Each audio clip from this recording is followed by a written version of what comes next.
샬롬, 잘 주무셨는지요? 9월 4일 귀한 아침입니다. 월요일 또 한 주간이 시작이 됩니다. 우리 주님이 이번 한 주간도 우리와 함께 하실 줄로 믿고 우리 하나님 앞에 이 아침에 집중합시다. 이 하나님께서, 살아계신 하나님께서 우리와 함께 하십니다. 우리의 이 많은 생각들을 좀 내려놓으시고 오직 하나님께 집중하시면서 하나님이 나와 함께 하신다는 이 확신, 또 우리가 좀 더 감각을, 우리의 영적인 감각을 좀 예민하게 하셔서 이 하나님을 만날 수 있기를 원합니다. 그 말씀에 감동을 받을 수 있기를 원합니다. 그러면 삶이 달라집니다. 삶이 달라집니다. 감사가 넘치고요. 그리고 또한 하나님이 살아계심에 대한 확신이 온다면 내 영혼이 기쁩니다. 살아있음에, 기쁨에 충만해집니다. 그러면 다른 것에 관심을 끄게 돼요. 세상에 좋아 보이는 것들에 대한 또 관심이 끊어지게 되는 거죠. 그렇죠? 세상의 쾌락들, 화려함들, 이런 것들이 별 의미가 없어지기 시작하는 것입니다. 좀 더 거룩한 것에, 영적으로 아름다운 것들에 또 사랑과 정의, 이런 참 진리에 우리의 마음을 고정시키고 집중하고 그 가치 있는 것들에 투자할 수 있게 되는 거죠. 네, 오늘 이 아침 우리가 주님 바라면서 먼저 호흡법 해야죠. 그렇죠? 돌숨과 날숨, 돌숨과 날숨. 네, 이렇게 돌숨 날숨 내 호흡에 집중하시기 바랍니다. 집중하다 보면은 잡념이 사라집니다. 오직 내 호흡에 내 몸을 느끼게 되고요.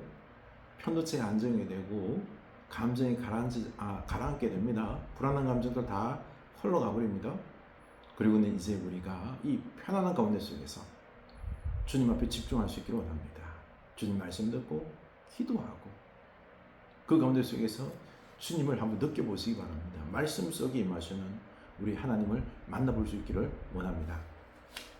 네, 이번 주간 요한 말씀이죠. 그렇죠? 계시록 1장 8절입니다.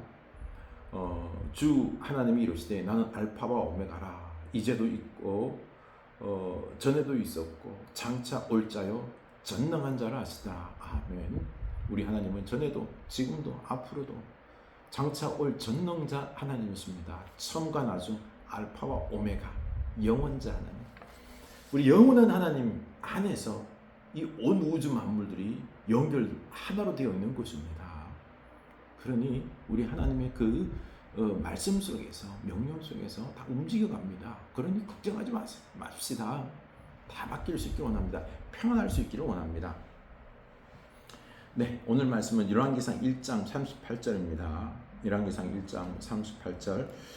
제사장 사독과 선지자 나단과 요야다의 아들 브나야와 그렛 사람과 블레셋 사람이 내려가서 솔로몬을 다윗 왕의 노새에 태우고 인도하여 기온으로 가서 제사장 사독이 성막 가운데에 기름 담은 뿔을 가져다가 솔로몬에게 기름 부으니 이에 뿔나팔을 불고 모든 백성이 솔로몬 왕은 만세수를 하옵소서 하니라.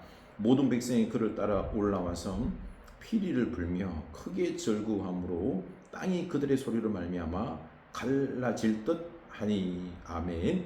네. 지금 이제 솔로몬이 왕이 즉위식을 하고 있는 것입니다. 우리 지난 금요일 날 말씀을 나눴던 것처럼 아도니아가 스스로 왕이 됩니다. 다윗이 연만하여 노쇠하여서 그 몸이 늘어졌을 때, 쇠잔하였을 때 사실은 빨리 왕을 세워야 되거든요. 후계자를. 그런데 그것보다는 자기 몸에 못 버텨서 차일피일 미뤘던 것입니다. 그러자 아도나이가 자기 스스로 아도니아가 왕이 되려고 했던 거죠. 그래서 스스로 왕이 되려고. 다윗에게 물어보지 않은 거예요. 그의 어떤 정석은 솔로몬이었는데 이 다윗의 마음이 솔로몬에게 가 있는 것을 아도니아도 알았던 거죠. 그러자 스스로, 그래서 요압 장군과 더불어서 아비아달 그 제사장을 이렇게 규합해서 스스로 왕이 되었던 것입니다. 그런 이런 판국에 그러자 이제 솔로몬과 그 어머니 밧세바 나단이 나서서 이 일을 수습하죠. 다윗이 솔로몬을 왕으로 세우려고 마음을 먹고 있었기 때문에 그래서 밧세바가 그 나단의 말에 따라서 계략에 따라서 다윗 왕에게 가서 여차한 이야기들을 다 해줍니다. 그러자 다윗 왕이 솔로몬에게 왕위를 주겠다라고 말을 하죠. 그 뒤를 따라서 나단 선지자가 가서 다윗 왕의 허락을 받습니다. 그래서 다윗 왕이 솔로몬을 자기 후계자로 지목을 합니다. 그래서 이제 사람들을 부르죠, 그렇죠? 사람들을 불러서 나단과 그리고 브나야를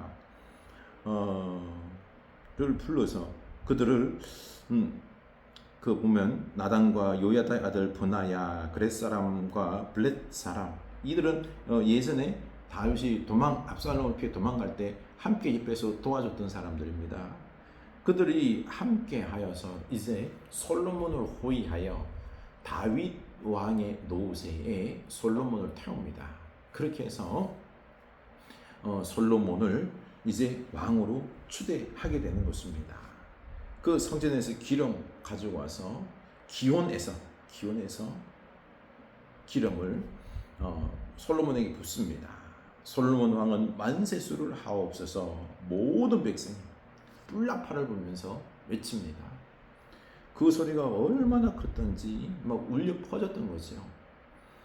이 울려 퍼지는 소리가 땅이 갈라질 듯 했다라고 표현합니다. 그래서 이 소리가 아도니아가 이 기온샘에서 좀 한 700, 800m 떨어진 곳에 거기서 이제 즉위식을 했던 거죠. 이 소리가 들린 것입니다. 그 내용이 또 나옵니다. 41절. 아도니아와 그와 함께한 손님들이 먹기를 마칠 때에 다 들은지라 요압이 뿔나팔 소리를 듣고 이르되 어찌하여 성읍 중에서 소리가 요란하냐 말할 때에 제사장 아비아달의 아들 요나단이 오는지라 아도니아가 이르되 들어오라 너는 용사라 아름다운 소식을 가져오는도다. 요나단이 아도니아에게 대답하여 이르되 과연 우리 주 다윗 왕이 솔로몬을 왕으로 삼으셨나이다. 왕께서 제사장 사독과 선지자 나단과 요야다의 아들 브나야와 그렛 사람과 블렛 사람 솔로몬과 함께 보내셨는데 그들 무리가 왕의 노새에 솔로몬을 태우다가 제사장 사독과 선지자 나단이 기혼에서 기름을 부어 왕으로 삼고 무리가 그곳에서 올라오며 즐거워함으로 성읍이 진동하였나이다. 당신들에게 들린 소리가 이것이니라. 또 솔로몬 왕자에 앉아 있고 왕의 신하들도 와서 우리 주 다윗 왕에게 축복하여 이르기를 왕의 하나님이 솔로몬의 이름을 왕의 이름보다 더 아름답게 하시고 그의 왕위를 왕의 위보다 크게 하시기를 원하나이다 하며 왕이 침상에서 몸을 굽히고 또 이르시기를 이스라엘의 하나님 여호와를 찬송하리로다. 여호와께서 오늘 내 위에 앉을 자를 주사 내 눈으로 보게 하셨도다 하셨나이다 하니. 아멘. 네, 이 땅이 갈라질 듯한 이 큰 소리, 아도니아는 이게 아름다운 소식으로 들리길 원했던 거죠. 참 바람은 그랬지만은요, 그의 행동은 스스로 왕이 된 것은 정당치 못한 거죠. 다윗 왕에게 물어봐야 돼요. 이런 모든 왕이 즉위식을 정당하게 해야 되는데 몰래 이 아버지 몰래 왕위를 찬탈하는 행위인 거죠, 그렇죠? 늘 마음에 이런 한 구석에서 찝찝함이 있었는데 아름다운 소식이냐? 좋은 소식이 묻는 거죠. 그러나 그 소식은 아도니아에게는 치명적인, 아주 솔로몬을 왕위로 세운다는 치명적인 소식이에요. 그 왕이 즉위 과정을 다 이야기하죠, 그렇죠? 다윗 왕이 허락을 했고, 그리고 또한 나단과 그리고 브나야 또 사독 제사장 이렇게 해서 그들이 다윗 왕의 노새에 솔로몬을 태우고 기름 부었다. 온 백성들이 만세수 소리를 지르며 나팔을 불며 만세수 하옵소서 왕을 솔로몬을 왕으로 칭송하는 이런 큰 그 기름 부음 즉위식이 있었다라고 말하니까 가슴이 철렁하는 거예요. 가슴이 철렁하는 거죠. 참 그렇습니다. 인간이 욕심을 부리고요, 내 욕심을 위해서 나름대로 정당한 방법이 아닌 꼼수를 써서, 야비한 방법을 써서 사람들을 규합해서 하면 그게 될 것 같아요? 안 됩니다. 여러분, 우리들에게 있어서 삶을 살아가는 데 있어서 뭔가를 할 때 있어서 제일 먼저 하나님의 뜻이 뭔지 그걸 파악해야 되는 거예요.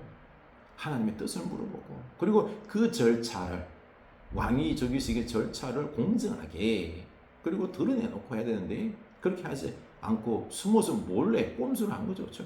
우리들의 삶의 모습에 있어서 이렇게 정당하게 드러내놓고 부끄러움 없게, 그리고 많은 사람이 기뻐하게 인정받게 하는 우리들의 이런 모습, 하나님이 우선되는, 하나님 말씀의 중심이 되어서 살아가는 우리의 삶의 모습이 되어야 되겠습니다. 그렇게 살고 결정하는 우리들의 삶이 되어야 되겠죠.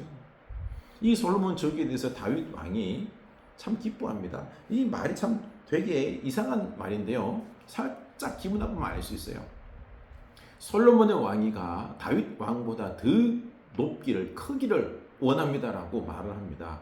다윗 왕은 하나도 기분 나빠하지 않아요. 왜요? 자기 후계자가 더 잘 되기를, 자기 아들이 더 잘 다스리기를, 하나님 나라를 더 이루기를 원하는 거죠. 이겁니다. 하나님 나라가 내가 했던 때보다 더 이루어지기를 원하는, 시기 질투가 아니라 축복해주는 이런 사역의 모습들이 있어야 되는 것입니다. 참 이렇게 아름답게 이제 솔로몬 저기식이 이어나는데요. 참 하나님은 그래요. 우리 인간들의 어떤 치졸함, 죄악들, 뭐 그렇다고 다윗과 솔로몬이 이들이 아주 정당하고 참 털끝하는 깨끗함, 잘못 없고 그런 거 없어요. 부족하고 계략도 있고요. 하지만은요, 그 가운데 속에서 하나님을 쓰세요. 부족한 가운데서 하나님을 쓰세요. 그 쓰시는 데 있어서 하나님의 뜻이 어디에 있느냐, 이 부분이 중요한 것입니다. 여러분, 내가 잘났고 못났고 중요한 게 아니에요. 내가 열심히 믿었고 못났고 중요한 게 아니에요. 하나님의 뜻이 어디 있느냐, 그 하나님의 뜻을 알고 추구하는 게 중요하다라는 것입니다. 설령 내가 부족하고 내가 죄악된 모습이 있을지, 치명적인 약점이 있더라도요, 그래도 하나님이 쓰시겠다면 쓰시는 거예요. 그 하나님의 뜻을 그리고 순종해야 되는 것입니다. 그래서 중요한 부분이 뭔가니, 하나님의 뜻을 물어보는 겁니다. 여러분, 우리 하나님의 뜻을 찾는 것에 열심을 낼 수 있기 원합니다. 이게 제일 중요한 거예요. 내 욕심 따라서 내 마음대로 내 앞서가지 마시기 바랍니다. 하나님은 다 막으세요. 결국엔 하나님의 뜻대로 이루어갑니다. 다 막고 하나님 뜻대로 이루어갔습니다. 아도니아가 이제 와서 그러죠. 솔로몬을 두려워하여 일어나 가서 제단 뿔을 잡으니,